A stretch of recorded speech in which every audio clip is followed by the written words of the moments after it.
I'm gonna need to eat soon. Okay, guys, welcome back to my Interloper Run. We're on day 15. We're at the Trapper's Cabin.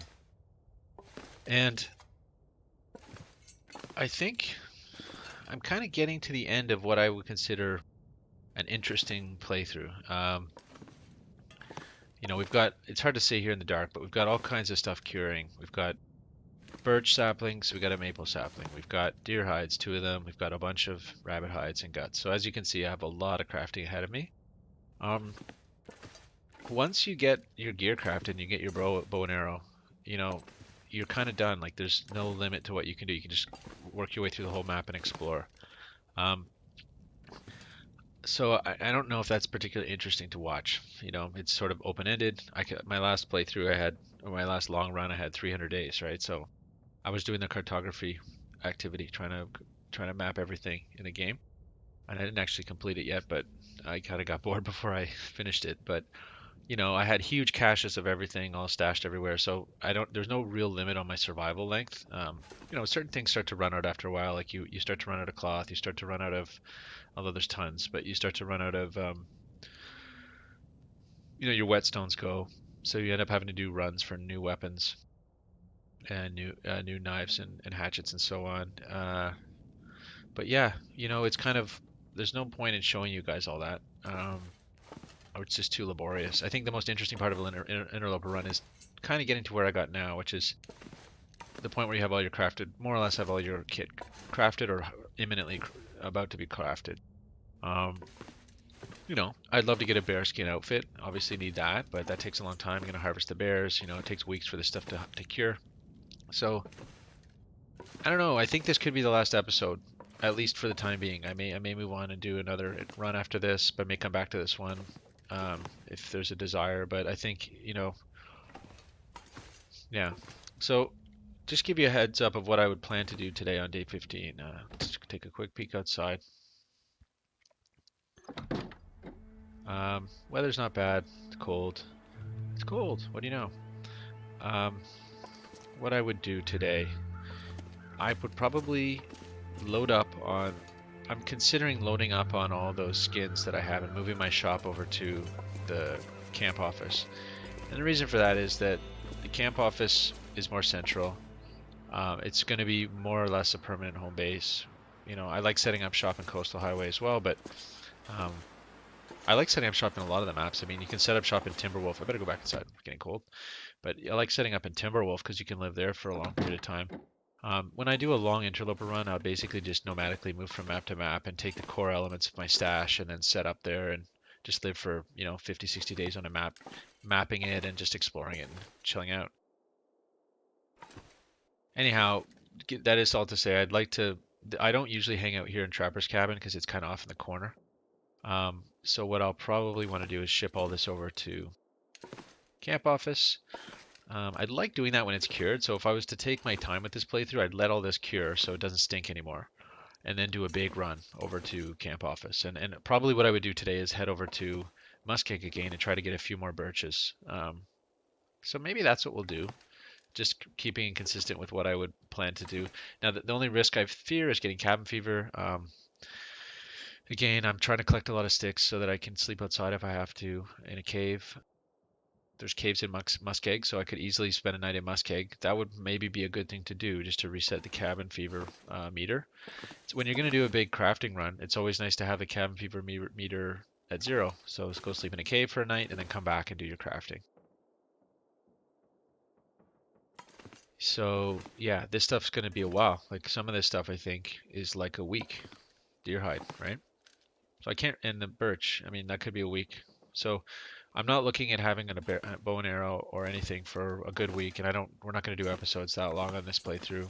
Uh, so let's go to Muskeg again and just see what we can find. I love Muskeg. It's maybe my favorite map. I like setting up on Muskeg and living there for a long period of time. You're living in a cave, you don't have to worry about cabin fever. Beautiful map. Um, Lots of wood. Um, and lots of wolves to eat. So and bears, so you can cure bear hides and just really you can live in there for a long time. So I can't do my wolfskin outfit until I get my bow and arrow. That's a week away, roughly. So let's just do some more harvesting. Let's go back to muskeg. Now, actually, before I leave, I should make sure I'm not taking anything I don't really need to bring. Clothing, obviously, but let's just take a look. All the arrowheads. I'm gonna leave them here. No point in carrying that weight. Let's leave all the arrowheads. Let's leave the feathers. The reishi mushrooms. Okay, I'm gonna go ahead and convert those right away because they're good to have. Mushrooms, I don't use them for the antiseptic properties. I end up using them just to get the heat bonus for making tea. But they're really good for that, and they do take the edge off if you're hungry. We're really good for tinder. Let me just see if there's anything else I want to drop. Got 3 books. Okay, I'll drop the. I think I have a stash going in this locker. Let's see. Yeah, sure. Let's drop the sewing primer. Don't need that. Now my sewing kit's getting a little low, and I left all of them back at the camp office, so don't know how I feel about that, but 1 liter of water is a little light to be going to muskeg. 1.5 liters. Take an extra liter. Okay. And might as well drink it now to get it full.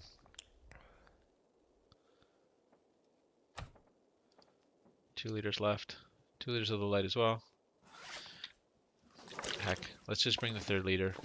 And I'm probably going to bring dinner. Or decoy, depending on how it goes. Okay, it's cold out. Okay, this rabbit I'm just going to leave here. This is a come back later and have it if you're starving snack. Take the venison for 800 calories. Okay, so, well, there's that bear. So let's go. Another thing I thought about doing today was digging into that cave there and scouring it for coal. I have a ton of coal in muskeg, so it's not really the issue of foraging. It's more just heat. Like if I need to sleep outside. Now the weather's closing in here by the looks of it, so now I'm kind of wishing I was just going to camp office. May just go anyway. And depending on if the path is clear. Yeah, like this cave would be a good one to scour for coal. Take a quick look. Doesn't hurt to just peek in here. Oh yeah, it's a well-lit cave, so I can actually probably do that right now. As the weather closes in, I start to feel like we're changing plans. So, kind of got to keep a dynamic planning system going, but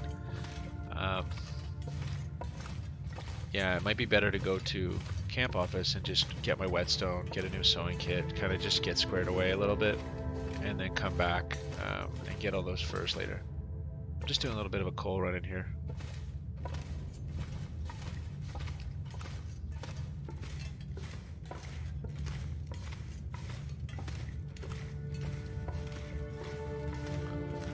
And what have we here? Dead body. Nothing there, but possible to drop.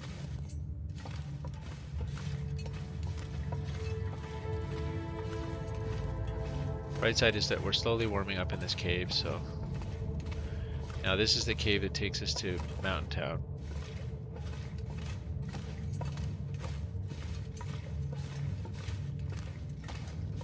And I know there's a bunch of cattail stalks on the other side. Might just harvest those. Cattail stalks I find in this game are just so good that I just want to have them all the time. I want to have as many as I can. Huge quantities of cattail stalks. They're light. Okay, there's some coal. So that's why we came. They're light and you can live off them. Like really effectively. I'm always trying to get more. And when you come through, occasionally come through these areas where there's a bunch of them, you might as well pick them up. Another piece of coal. Okay.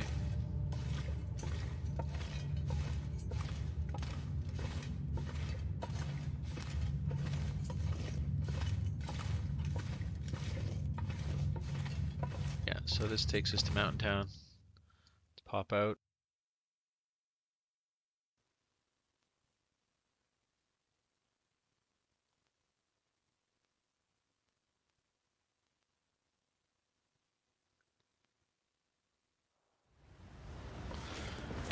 So Mountain Town. Weather's ugly. I'm just gonna do a little bit of a run for cattails here.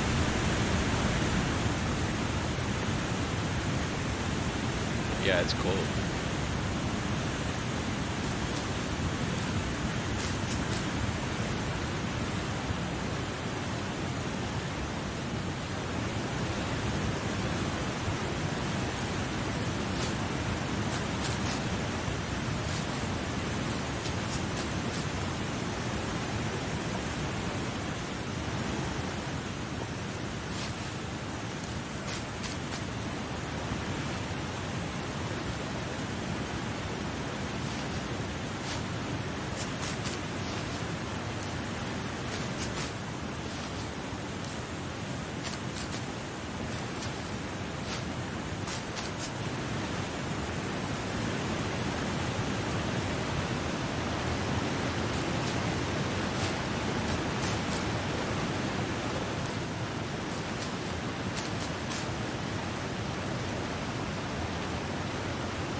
I just seem to remember there's so many down here.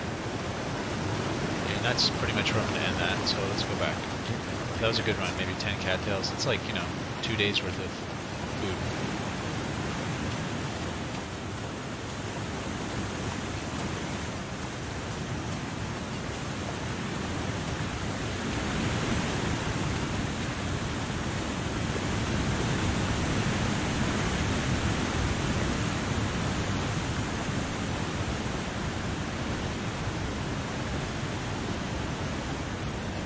Tried to descend that, but I don't know where it even goes. Maybe down to the basin.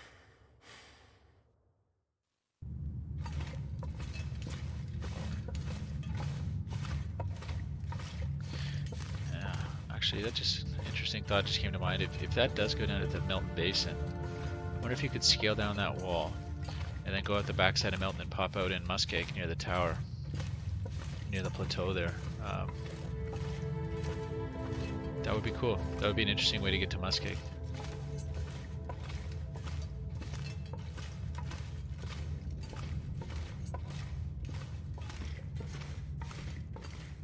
Anyway, guys, I think we're going to tie this episode off a little early. You guys have sort of seen the lion's share of this playthrough, so I may just put this playthrough on hold and move on to a new start. This start I got the Muskeg start, which I think is really an easy start. If I had started at Desolation Point or even Pleasant Valley, I think life would have been a heck of a lot harder in the beginning.